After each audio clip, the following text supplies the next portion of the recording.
vamos a empezar a preparar la EBAU y lo que es muy importante, además de saber cómo enfocar las preguntas, es sabernos muy bien a los autores. Y uno de esos grandes autores que nos tenemos que dar de maravilla, porque además se deja comentar muy bien y se deja hacer muy fácil las preguntas, etcétera, es Platón. Bueno, pues hoy voy a contaros a Platón en 20 minutos, rapidillo. Lo más importante, las cosas que desde luego tendréis que tener muy claras de cara a la selectividad. Platón parte de la idea del dualismo metafísico o el dualismo ontológico, que esto es lo primero que se veía en Platón y además es lo que todo el mundo se sabe de Platón. Le dices Platón y te dice, el del mundo de las ideas. Bueno, una noción hay por ahí. Pues sí, efectivamente Platón es ese señor que pensaba que había un mundo de las ideas. Platón decía que había dos mundos, el mundo sensible y el mundo de las ideas, ¿vale? Que os lo he puesto aquí. Ahora, pregunta importante, ¿por qué dos? Y cómo se relacionan entre sí. Esas dos preguntas son fundamentales. ¿Por qué dos mundos? Y no 5 o 6, y no 7 o 8. Bueno, pues lo que piensa Platón básicamente es que nosotros, si lo pensamos un poco, somos capaces de distinguir muy bien dos tipos de cosas. Por un lado, todo lo que veo, todo lo que toco, todo lo que siento, todo lo que es material y me rodea. Y por otro lado, también sé distinguir que, por ejemplo, aunque haya muchísimas cosas buenas, no es lo mismo que la idea del bien. Aunque haya muchas cosas justas, eso no es lo mismo que la justicia. Nunca digo, esa jueza es la justicia, digo, no, esa jueza es justa. Entonces estoy como separando dos cosas, ¿no? Separando por un lado lo que serían, lo que llama Platón, las ideas, los universales, los conceptos universales, y por otro lado estoy haciendo alusión a la realidad sensible que me llega a mí, ¿no? Bueno, pues lo que dice Platón es que estas dos realidades tienen cualidades totalmente distintas y entonces es imposible que sean la misma cosa, puesto que una cosa es material, está siempre cambiando, nuestro mundo siempre cambia, nosotros cambiamos constantemente, mientras que parece que esas ideas del bien, de la justicia, etcétera, serían imperecederas, no cambiarían, no son materiales. Luego, como tienen cualidades que son excluyentes, Platón llega a la conclusión de que son dos realidades distintas. Bueno, pues esta es la idea metafísica fundamental de Platón, ¿vale? Que hay un mundo de las ideas y un mundo sensible. Y mientras que lo sensible es material, es imperfecto, es perecedero, está siempre cambiando, etc., pues el mundo de las ideas es totalmente lo contrario, es infinito, es inmaterial, es eterno, no cambia, es estupendo, ¿vale? Son dos cosas separadas.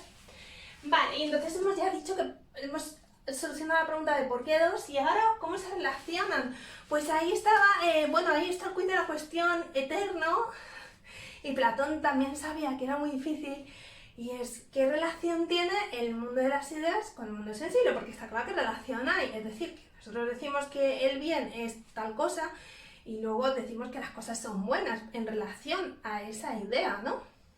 Bueno, pues lo que dice Platón es que el mundo sensible tiende a imitar, o también dice participa del mundo de las ideas.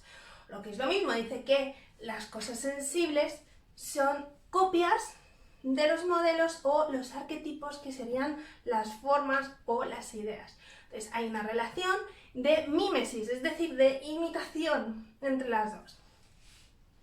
Ahora, que esto es muy problemático y no voy a ahondar porque tengo 20 minutos, pero lógicamente ya lo veíamos en clase, ¿no? Esa fricción entre cómo dos cosas se parecen entre sí siendo a la vez inconmensurables, que es lo que hace Platón, separar tanto las dos cosas, los dos mundos, que luego es muy difícil decir pues cómo ese mundo participa o imita al otro, ¿no? ¿Son todas las ideas iguales? No, no son todas las ideas iguales. Hay algunas ideas que son más importantes que otras. Platón habla casi siempre de la justicia, la belleza, el bien como las tres ideas imperantes. Pero sobre todo, la idea que más pregnancia tiene y que más importancia tiene porque ordenaría todo lo demás es la idea del bien. El bien para Platón estaría por encima de todo lo demás. Pensad, por ejemplo, que uno puede ser muy inteligente y todas las cosas, pero lo más importante es que uno sea buena persona. Entonces, si uno entiende cuál es la idea del bien, puede aplicarla. Es la idea más importante. Y es la idea, de hecho, que más símbolos se lleva en la filosofía platónica, que más aparecen los mitos y por tanto la que Platón nos lleva constantemente de su cabeza. Está ahí siempre la idea del bien. Bueno, es muy importante, y con esto dejo la metafísica, decir que una idea no es un concepto mental. Eso es una noción totalmente moderna y contemporánea del concepto de idea. Una idea, para Platón, es una realidad objetiva, autónoma, subsistente por sí misma, eterna y perfecta. Es el universal. Y por tanto, no tiene que ver con lo que yo piense que son las cosas, porque si no, los conceptos, los universales, no existirían, dependerían de cada persona y de lo que cada persona piensa que puede ser el bien, la justicia, etc. Y eso no es posible. Entonces, súper claro lo tenéis que dejar cuando comentéis a Platón o cuando hagáis cualquier pregunta de Platón, que una idea no es un concepto mental, y como alguien diga esto, pues le van a hacer, le van a cortar el cuello la selectividad, así que por favor no digáis algo así. Bueno, pasamos entonces al bloque de lo que sería antropología, que no lo he puesto, pero también sería el bloque de ética, porque en estas dos cosas están unidas para Platón. Bueno, la antropología trata del ser humano, y entonces para Platón el ser humano, igual que hay un dualismo metafísico, hay dos realidades, pues el ser humano también se compone de dos realidades, y esas realidades son el cuerpo y el alma. Bueno, Platón habla muchísimo de la relación que existe entre el alma y las ideas, y eso es muy importante. Os voy a recordar esa frase que os decía mucho en clase, que es la que os la he puesto aquí: el cuerpo es a lo sensible como el alma es a las ideas. ¿Y eso qué quiere decir? Bueno, pues que igual que hemos estado viendo que hay como dos realidades y tienen distintas características, Platón se plantea la pregunta de ¿y el alma? Bueno, primero se plantea, nosotros tenemos un cuerpo que cambia constantemente, es material, lógicamente no es finito, ese tipo de cosas ya lo sabemos, todos nos morimos.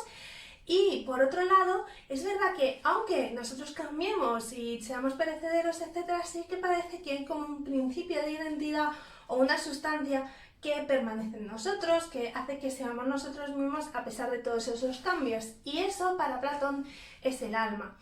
El alma no es algo que nosotros podamos ver ni que podamos tocar, no es algo material como tal. Y por eso él piensa que si no comparte las características del mundo sensible, el alma tiene que compartir las ideas, que compartir las características de las ideas, y por tanto lo que dice Platón es que el alma es inmortal y es eterna. Bueno, esto lo trata en el diálogo del Fedón, que es el texto que tenemos que leer en la selectividad y que podría ser el comentario. Bueno, en el Fedón él da varios argumentos para probar la inmortalidad del alma. El primero, que ya he dicho, es el argumento de la afinidad. Como el alma se parece a las ideas, tiene que entonces compartir las cualidades que tienen las ideas, pero si entonces las ideas hemos dicho que son eternas, el alma también es eterna, ¿vale? Ese es un primer argumento, es uno de los grandes argumentos que da Platón, insiste mucho en esa idea, lo dice de distintas maneras, muestra que el alma no es visible, muestra que el alma es simple, que no está compuesta, en fin, de alguna forma da varios argumentos para concluir que si el alma se parece a las ideas, entonces el alma tiene que ser inmortal. Vale, de ahí aparece también la idea, que al final no la he puesto, de la transmigración de las almas. Creo que no la he puesto.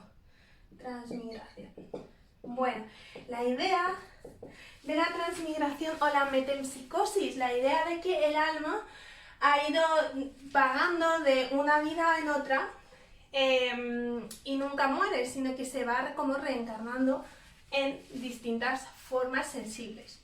Es importante que el alma no se corrompa, porque entonces aspiraría a una vida peor, ¿vale? Esto es algo que en el pensamiento occidental no ha calado mucho, pero sí que es verdad que en el pensamiento oriental la idea de la reencarnación, etcétera, pues tiene mayor importancia. Vale, y el otro gran argumento que da Platón para demostrar que el alma es inmortal es el de la reminiscencia, es decir, que el conocimiento es meramente recuerdo. Bueno, lo que dice Platón es que hay cosas que nosotros desde que somos muy pequeños, desde siempre sabemos, pero que sin embargo nunca hemos comprobado por la experiencia. Por ejemplo, pues que nosotros sabemos que la idea de la igualdad, la idea del bien, la idea de la justicia, pero sin embargo, como esas cosas no son materiales y no se ven y no se tocan, es imposible que nosotros las hayamos adquirido. Eso quiere decir que el conocimiento es innato, pero si es innato, como siempre os digo, si es innato necesita una instancia anterior. Y entonces lo que dice Platón es que el alma tiene que preexistir. Y eso es muy importante, ¿vale? Porque por eso es eterna, preexiste y continúa. Que no es lo mismo que luego, en la edad medieval, que el alma continúa pero no preexiste. Bueno, ¿y cómo se relacionan cuerpo y alma? Pues muy mal, o sea, fatal. Platón es muy tajante. El cuerpo es el principio de la corrupción del alma. Lo material, cuando uno se apega a lo material, pierde lo que sería la aspiración última del ser humano, que es alcanzar las ideas. Pero como las ideas son inmateriales, cuanto más apegados a lo sensible estemos, peor, o sea, peor veremos las ideas. Entonces, Platón, en el mito del carro alado, decía que el alma se compone como de 3 características fundamentales: la racional, la irascible y la palabra siempre del millón, que es la concupiscible. Bueno, a esas 3 partes les correspondían 3 virtudes. La racional es la sabiduría, la irascible es la voluntad y la concupiscible sería la templanza, ¿vale? Serían los deseos, los instintos humanos que siempre hay que moderar. Bueno, ya os acordáis del mito del carro alado, no voy a hacer muchísima alusión porque no tengo tiempo, pero bueno, eso sí que sería interesante saberlo y tenerlo en la cabeza. Bueno, y hasta aquí, y ahora voy a hacer un corte y vuelvo explicando el resto de Platón. Vale, continúo con Platón. Ahora vamos a ver el conocimiento y la política. Bueno, pues está... Ah, y una cosa que se me ha olvidado, se me ha olvidado el concepto de la arete muy mal este.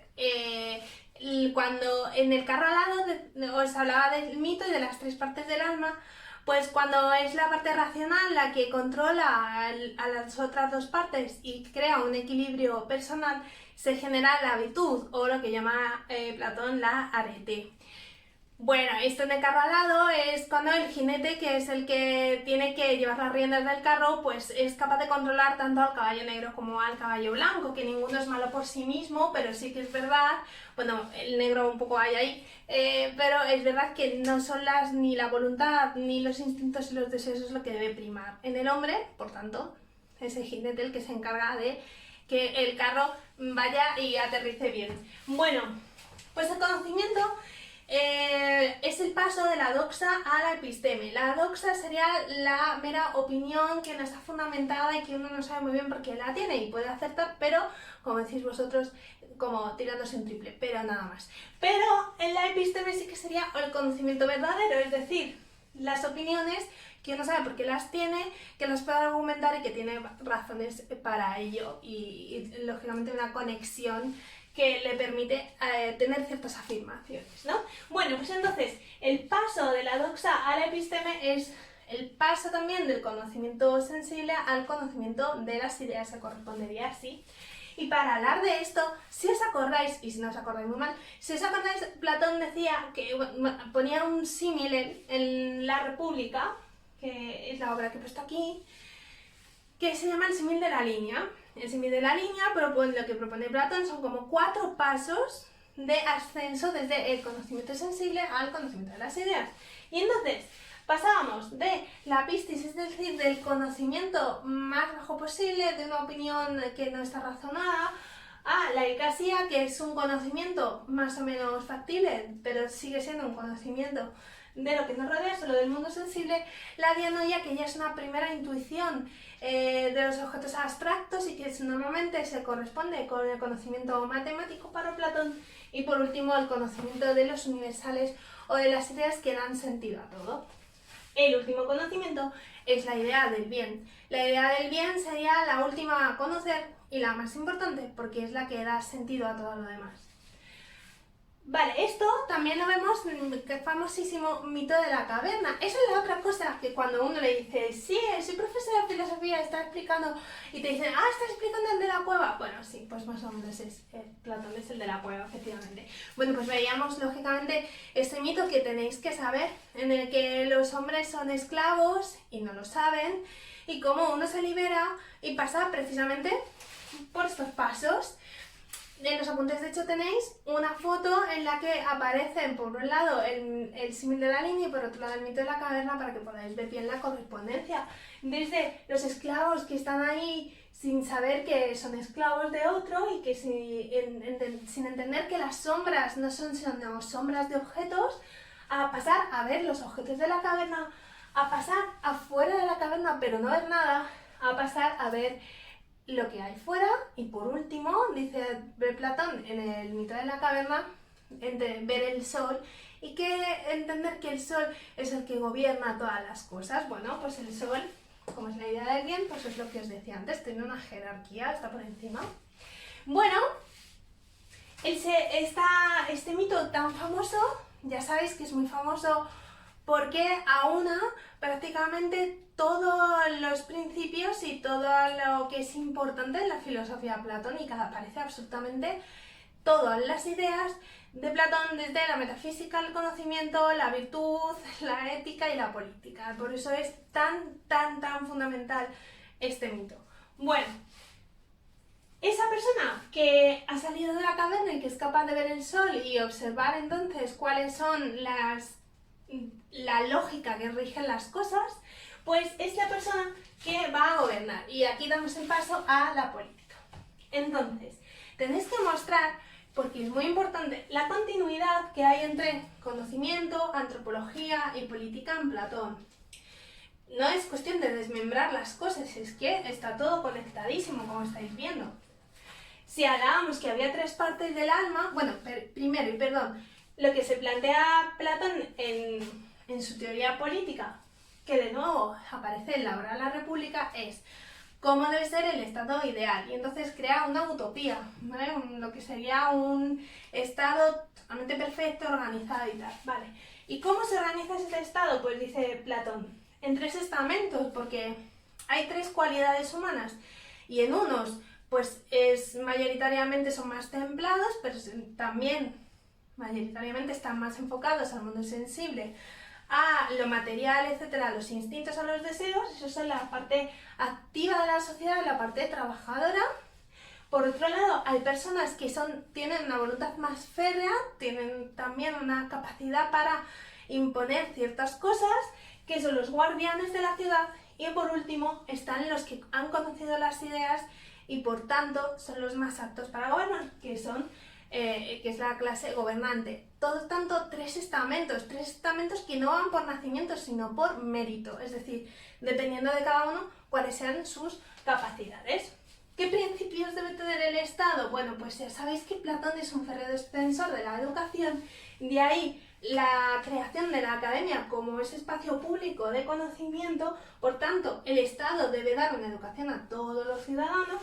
Por otro lado, la igualdad entre los ciudadanos, aunque estén divididos en tres estamentos, e incluso también entre hombres y mujeres. Y por último, una de esas cosas tan importantes que dice Platón en la República, y es que los gobernantes no deben tener ni familia ni propiedad privada, porque de tenerla y de ser el poder, de estar ligado el poder a las élites económicas, el Estado se corrompería. Y esta es la última idea que me queda por contaros. Para Platón, el estado ideal es una república, y es una república guiada por los que saben, es decir, por los que saben más, que puede ser una aristocracia o el gobierno de uno, pero en cualquier caso es la persona que más sabe de todas. Vale, ¿qué pasaría si esa persona está ahí solo porque se lleva mucho dinero y porque puede tener muchas cosas y porque tiene mucho poder sobre los demás? Bueno, pues que la república pasaría a otra forma de gobierno que dice Platón, es la oligarquía. Gobiernan las élites económicas, y eso es malo porque las élites económicas no gobiernan por el bien común, sino para su propio beneficio. ¿Pero qué pasaría entonces? Pues dice Platón que pasaríamos a algo peor, que es la democracia. La gente reclamaría el poder ante la injusticia flagrante de que la gente que gobierna está gobernando para sí misma. Y entonces el gobierno de todos a Platón le parece una aberración porque no todos tienen las mismas capacidades para elegir lo que es bueno y malo. Y por tanto reinaría el desconcierto y por tanto reinaría el caos. Y del caos lo que suele salir siempre es un líder que se impone. Es el último estado, es la última corrupción, que es la tiranía. En ese estado no hay libertad ninguna y por tanto no puede haber como tanto vida pública ni nada de nada. Bueno, y hasta aquí Platón, que seguro que me ha dejado algo importante, pero creo que más o menos clavo los 20 minutos. Vuelvo con Aristóteles.